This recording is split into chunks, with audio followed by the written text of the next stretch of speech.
afirmar a totalidade.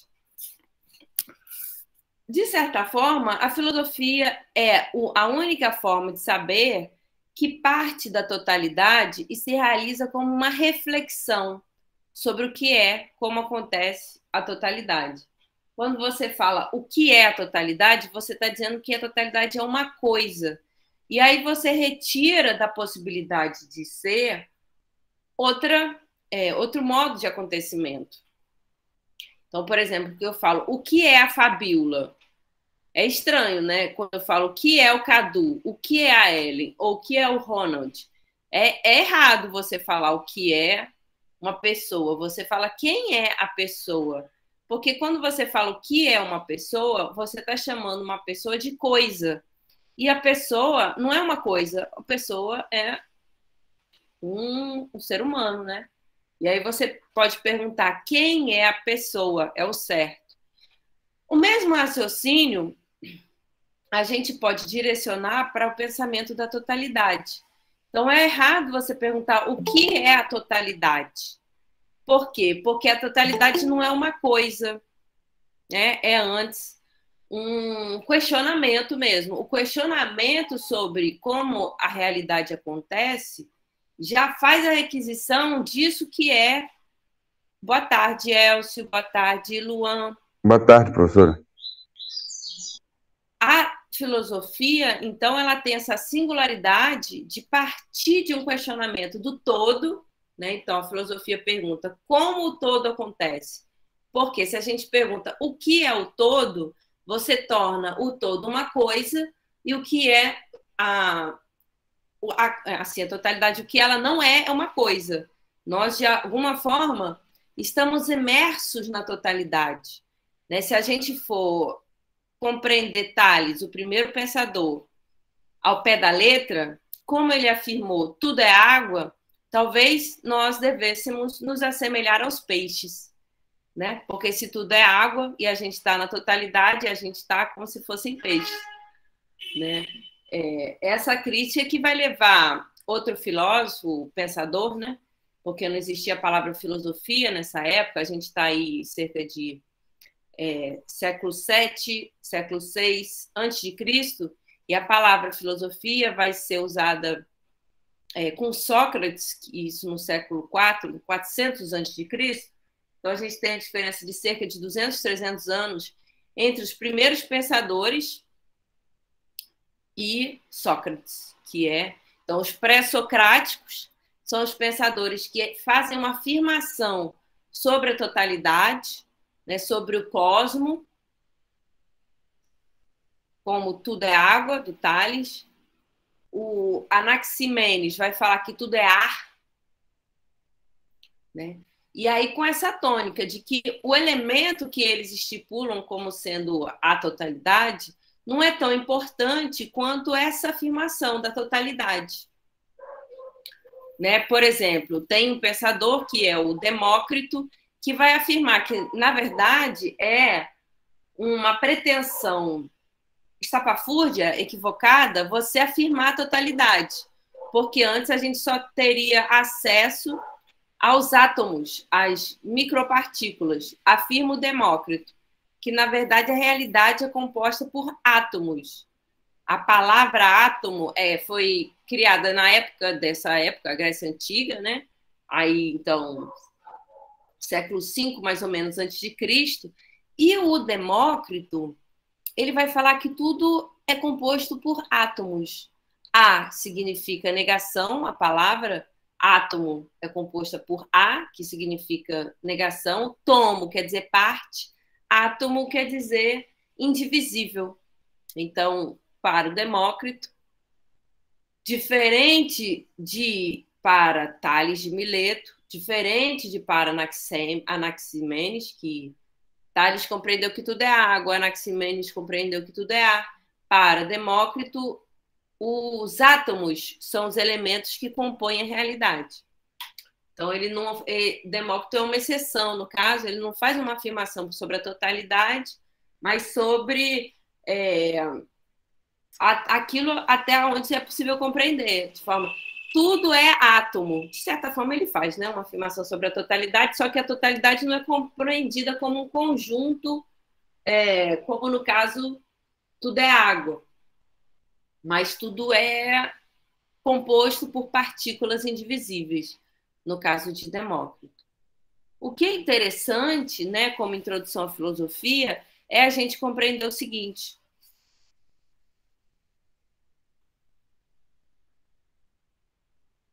enquanto o discurso filosófico parte do pressuposto de que a gente pode fazer uma reflexão sobre o modo como a totalidade acontece, outros discursos, como, por exemplo, o religioso, vão partir também dessa possibilidade, né, de se afirmar algo sobre a totalidade, mas como um dogma. O que significa um dogma? É uma frase, uma sentença, uma afirmação que não é possível você questionar. Se você é fiel de uma religião, né, de uma seita, você tem que aceitar os princípios daquela seita sem questionar. Então, por exemplo, quando eu falo afirmação de Deus, Deus é. Existe toda uma reflexão por parte da teologia, que a gente chama, né? Teo quer dizer Deus, logia quer dizer logos. Teologia é o estudo de Deus. Os teólogos, muitos dos teólogos são também filósofos e vão buscar pensar a essência de Deus. Aí é uma parte da filosofia que se destina a pensar, refletir sobre como Deus acontece.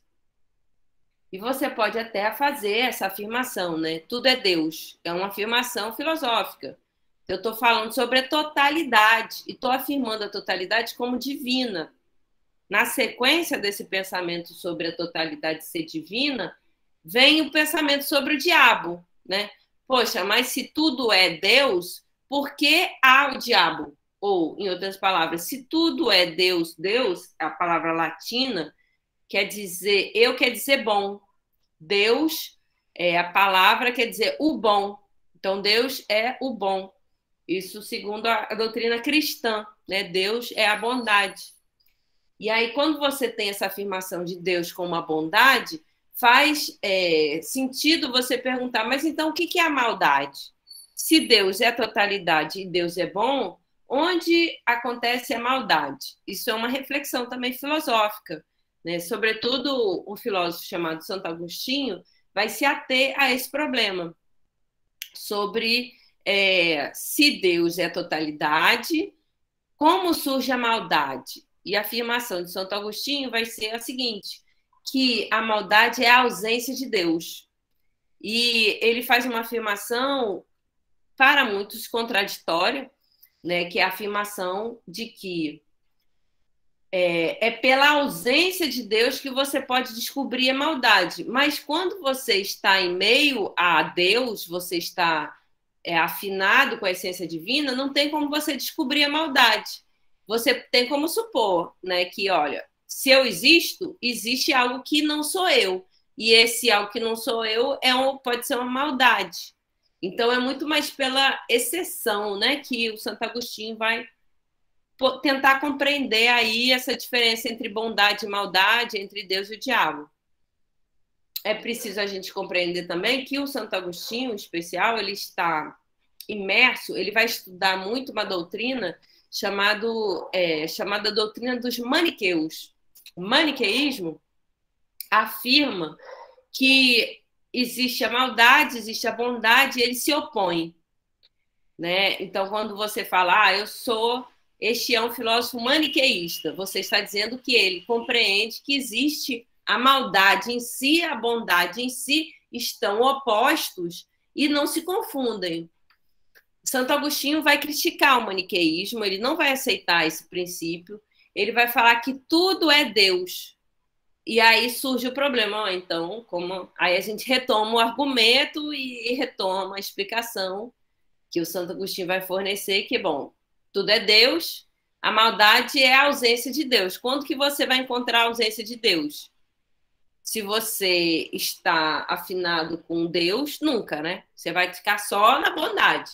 Agora, se você quiser procurar aí, ser uma pessoa má, então você não vai ter possibilidade de reflexão, porque a reflexão, a razão é um atributo de Deus. Quando a gente está refletindo, a gente está realizando a essência divina. E aí o mal, ele não reflete.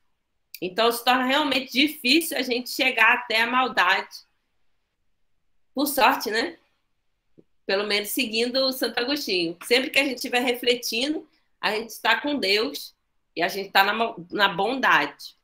A gente age sem refletir, aí sim a gente não pode nem saber o que a gente está fazendo, porque a gente não está refletindo.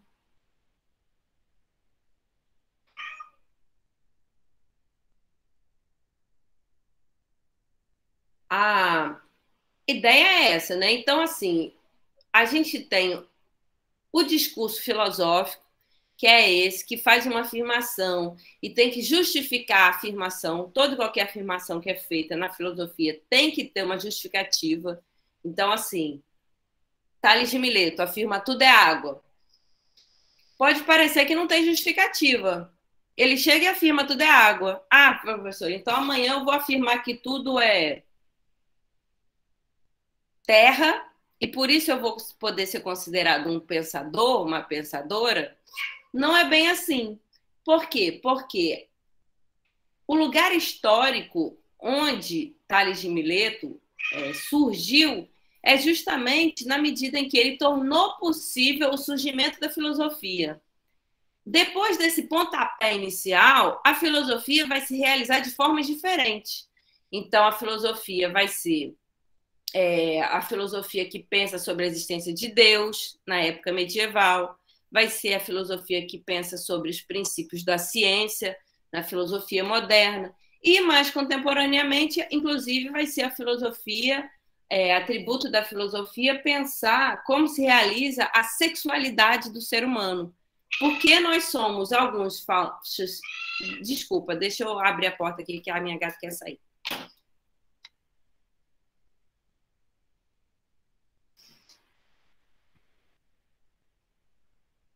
Ela vai dar boa tarde para vocês. Dá boa tarde, Bunel. Boa tarde, pessoal.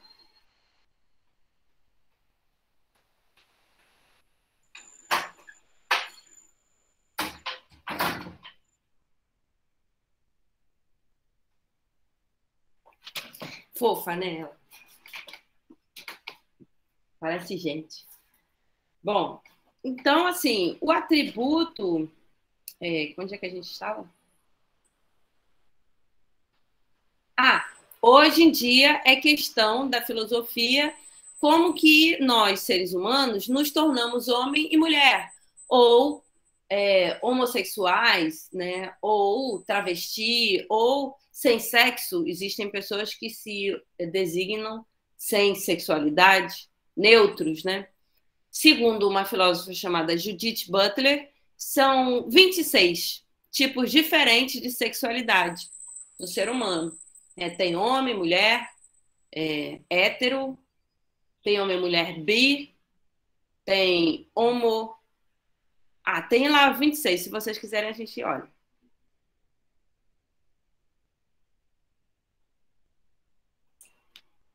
Mas o que eu acho interessante é que até para pensar essa questão da sexualidade, você vai ter um filósofo, que é o Michel Foucault, que vai pensar que a história, a sexualidade humana é sempre histórica.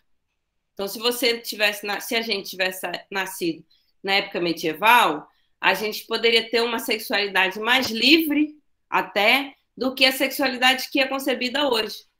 Por mais contraditório que isso seja, porque quando a gente pensa época medieval, a gente pensa logo na Igreja Católica e a gente pensa na compreensão de que os fiéis da Igreja Católica, eles tinham que se confessar, né? E aí, se eles se confessassem e o padre achasse que aquele discurso estava um pouco endemoniado, a pessoa poderia ser perseguida, né? Pelo discurso que ela traz na confissão. É verdade que isso só vai surgir a partir da Santa Inquisição. Então, século V, desculpa, século XV,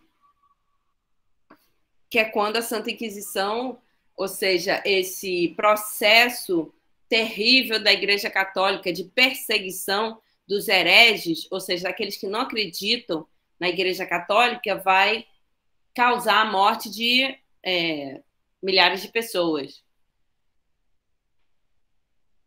Acho que são milhares, mas eu posso estar errada. O que acho que é interessante é a seguinte questão. A filosofia, como a gente está dizendo, ela pode pensar qual fenômeno que for, né? Contando que se possa pensar a totalidade a partir desse fenômeno e contando que essa compreensão, essa reflexão, além de ser sobre a totalidade, ela se fique. Então, hoje eu posso questionar a sexualidade do ser humano, se é singular, se é histórica. Por quê? Porque se abriu um campo da filosofia que tornou a moralidade que existia durante a época moderna, né, a moralidade burguesa, que a gente chama, essa compreensão de que você precisa agir de acordo com os padrões da sociedade burguesa para ser aceito, isso vai ser muito questionado pelos filósofos. E aí surge um campo da filosofia que fala, não, para eu ser livre, eu preciso, de alguma forma, realizar a minha sexualidade, ou não realizar a minha sexualidade, eu ter a liberdade de não ter sexualidade. O importante é que a sexualidade vai passar a ser um problema da filosofia e o modo como a gente concebe, cada filósofo, cada intelectual contemporâneo concebe a sexualidade, vai nos dar material para conceber a sexualidade como um campo de exercício da singularidade e, logo, também uma possibilidade de acesso, né, um acontecimento a partir do qual a gente pode ter acesso à totalidade. De alguma forma, esse discurso da filosofia contemporânea vai promover um retorno à filosofia grega. Por quê? Porque na filosofia grega, o amor, não a sexualidade, porque a sexualidade é um conceito que nasce na época moderna, a partir do questionamento de que modo, de que forma... Ah, a outra gata.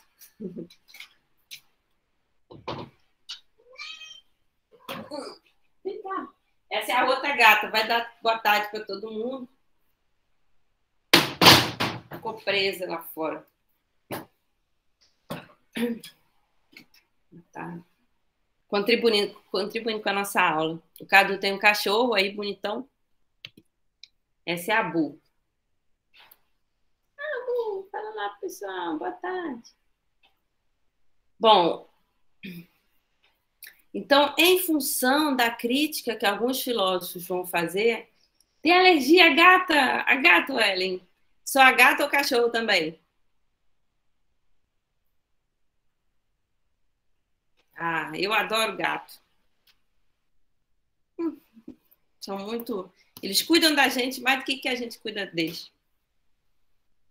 E aí, bom, para terminar essa questão, em função, justamente, a gente estava...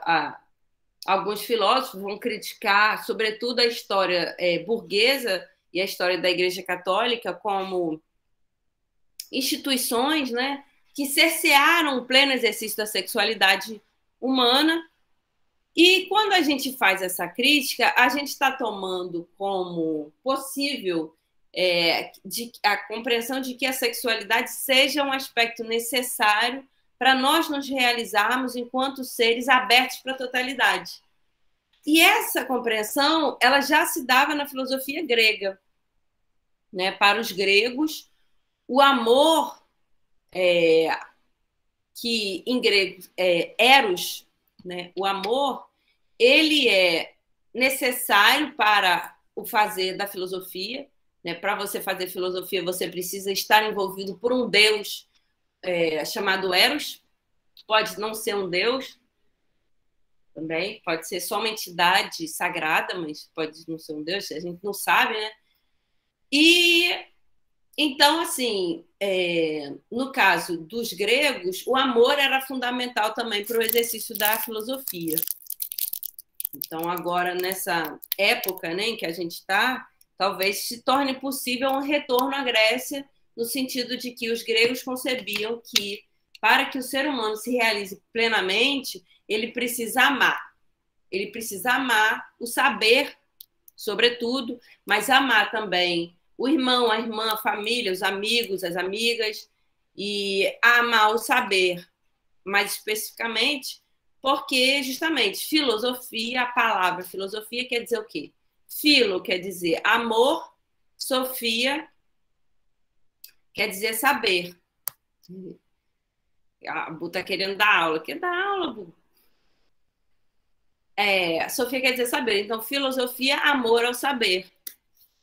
Se você tem o saber não te faz falta. A filosofia, contraditoriamente, é uma área do saber que parte também disso, né, do não saber, para poder se realizar. Você sente falta daquilo que não tem, de modo que a frase mais comum, mais repetida, né, talvez, de Sócrates é justamente essa: só sei que nada sei. Eu tenho que saber que eu não sei para poder saber qualquer coisa. No caso, Sócrates permanece nesse âmbito. Eu preciso valorizar o não saber.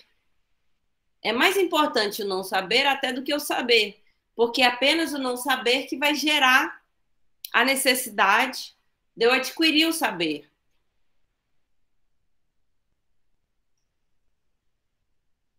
Então, a gente está assim, pensando, né, as condições de possibilidade do discurso filosófico. E a gente falou sobre o discurso religioso. O discurso religioso, ele é composto de dogmas. Então, são afirmações que eu faço, né, que a igreja faz, que não podem ser questionadas. Então, um exemplo de dogma religioso: a ressurreição de Cristo. A compreensão de Cristo, que foi idêntico a Deus, né? É um homem mortal que se tornou imortal, que tinha acesso a Deus e que se tornou Deus. Também é um dogma que, né, o mortal tenha se tornado imortal, é um dogma. Ou seja, é algo que você ouve e você acredita ou não. Não tem como você questionar ou refletir, ou enquanto você está questionando, você não está aceitando aquilo que é próprio da igreja, que é essa afirmação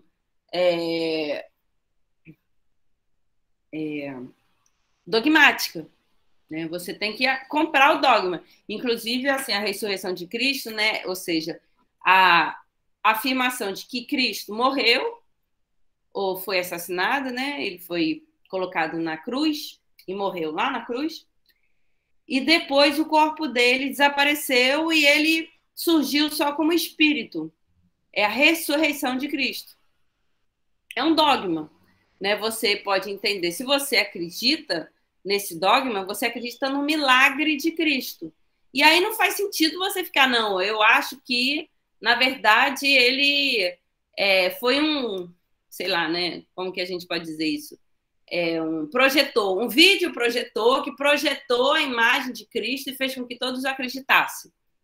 Né? Assim, por mais que não faça sentido essa afirmação, suponhamos. Esse é um questionamento que seria da ordem do filosófico. Não, eu não acredito muito nessa história, eu vou questionar. Não faz sentido. Ou você acredita ou você não acredita. Ou você acredita no milagre da ressurreição de Cristo ou você não acredita. E se você acredita e você se torna cristão, você é convidado, né, pela igreja a fazer a Eucaristia, que você vai à igreja e você come do corpo de Cristo, que é outro dogma. Né? Você aceita que aquela hoxa, aquele biscoitinho, é o corpo de Cristo. Se você for questionar, bom, eu acho que isso aquilo ali é só uma farinha com açúcar. Nem tem açúcar, é farinha com água. Aí você não está aceitando o dogma. E aí você está saindo do discurso religioso para outro discurso que não é o religioso. não faz sentido. Se você está comprando a briga, está aceitando o discurso religioso, você tem que aceitar. Ou você vai fazer filosofia, ou você vai fazer religião. Né? São coisas diferentes, são discursos diferentes. Por mais que eles possam se encontrar nessa área do saber chamada teologia, por definição, eles se contradizem. Eles se contradizem, são discursos contraditórios. A filosofia, ela requisita justificativa, requisita reflexão, a filosofia requisita justificativa e reflexão, e ela se faz a partir da totalidade. Você pode até recusar o pensamento que se direciona para a totalidade, mas ainda assim você o toma como ponto de partida para criticar. Também pode ser.